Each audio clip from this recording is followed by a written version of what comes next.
kita man ginakabig sang Diyos nga iya mga anak.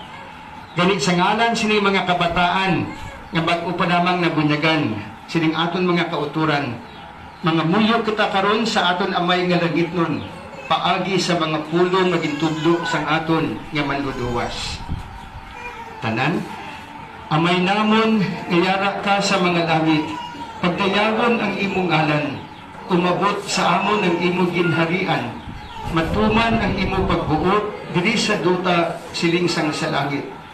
Hatagan mo kami niyan sing kanunamon sa matag adlaw.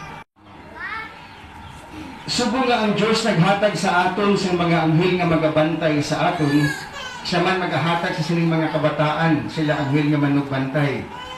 Ganun sa pagpadungog naton sa aton mga guardian angels, pangamuyuon naton ang prayer to the guardian angels. Angel of God, my guardian dear, to whom God's love commits me here, ever this day be at my side, to light and guide, to rule and guard. Amen. Igahatag ko sa inyo karon ng bendisyon. Ang Ginoo